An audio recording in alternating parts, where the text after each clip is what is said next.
ദൃശ്യം 3 ഗംഭീര പടം.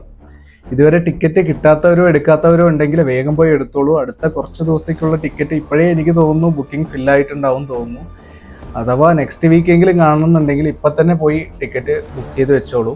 ആദ്യം തന്നെ എനിക്ക് പറയാനുള്ളത് ലാലേട്ടൻ്റെ ആക്ടിങ്ങിനെ കുറിച്ചാണ്. ഈ once in a generation, once in a decade actors എന്നൊക്കെ കേട്ടിട്ടുണ്ട്. But Mohanlal is truly a once in a life time actor.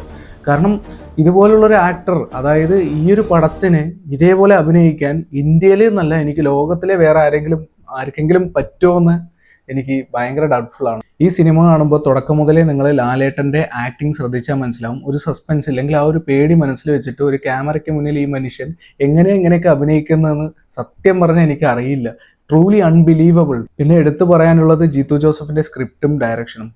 ഒരാൾക്ക് ഇത്രത്തോളം ട്വിസ്റ്റുകളും ത്രില്ലിങ്ങുമായ സ്ക്രിപ്റ്റ് എങ്ങനെ എഴുതാൻ പറ്റുന്നു? പിന്നെ ഓരോ സീനിലും വരുന്ന BGM ഉണ്ട്. നമ്മൾ ആ സീറ്റിൽ പിടിച്ചിരുത്തി പോകും. ഫസ്റ്റ് ഹാഫ് സ്ലോലി ആ ഒരു പേസ് ബിൽഡ് ചെയ്ത് വന്ന് ഇൻ്റർവെല്ലിൽ അവസാനിക്കും. പിന്നെ സെക്കൻഡ് ഹാഫ് നോക്കേ വേണ്ട, തീപ്പൊരു സാധനം. പിന്നെ ഞാൻ കുറച്ച് നെഗറ്റീവ് റിവ്യൂസ് ഒക്കെ കണ്ടിരുന്നു. ഇവർ പറയുന്നത് പടത്തിൽ ചില സ്ഥലത്തൊന്നും ലോജിക്ക് ഇല്ല എന്നാണ്. ഇത്രയും എക്സ്പീരിയൻസ്ഡ് ആയിട്ടുള്ള റൈറ്റർ പ്ലസ് ഡയറക്ടർ, ഇത്രയും എക്സ്പീരിയൻസ്ഡ് ആയിട്ടുള്ള ആക്ടർ, ഇത്രയും എക്സ്പീരിയൻസ്ഡ് ആയിട്ടുള്ള അത്രയും പൈസയുള്ള പ്രൊഡ്യൂസേഴ്സ്, ഇവർക്കൊന്നും തോന്നാത്ത എന്ത് ലോജിക്കാണ് ഇവർക്ക് തോന്നുന്നതെന്ന് എനിക്കറിയത്തില്ല. അത്രത്തോളം ലോജിക്ക് അറിയാവുന്ന ഒരാളാണെങ്കിൽ ഇവർ പോയി ഒരു സ്ക്രിപ്റ്റ് എഴുതി പടം പിടിക്കട്ടെ. അപ്പം നമുക്ക് മനസ്സിലാവും എത്രത്തോളം ലോജിക്ക് ഉണ്ടോ ഇല്ലയോ എന്ന്. ഈ റിവ്യൂ മുഴുവനായി കാണുന്ന ആൾക്കാരോട് എനിക്ക് പറയാനുള്ള ഒരേ ഒരു കാര്യം, നിങ്ങൾ ധൈര്യമായിട്ട് തിയേറ്ററിൽ പോയി ടിക്കറ്റ് എടുത്ത് പടം കാണൂ.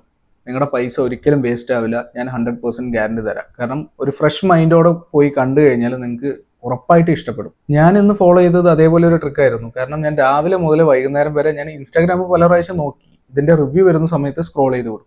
അത്രേ ഉള്ളൂ. ആ ഒരു സിമ്പിൾ ട്രിക്ക് എല്ലാവരും ചെയ്താൽ മതി. ഈ ഒരു cinema must watch in theatres ആണ്. അപ്പോഴേ നമുക്ക് ആ ഒരു ഫീലിംഗ് കിട്ടുള്ളൂ. ആ ഒരു സസ്പെൻസും ആ ഒരു ത്രില്ലിംഗ് ആയിട്ടുള്ള ആ ഒരു ഫീലിംഗ് നമുക്ക് തിയേറ്ററിൽ ഇരുന്നേ കിട്ടുള്ളൂ. ആ ഒരു BGM കാര്യങ്ങളൊക്കെ നമ്മൾ OTT വന്നാൽ എത്രത്തോളം അതിൻ്റെ ഒരു ഫീല് നമുക്ക് കിട്ടുമെന്ന് അറിയില്ല. സോ എല്ലാവരും തിയേറ്ററിൽ പോയി കാണാൻ നോക്കുക മാക്സിമം.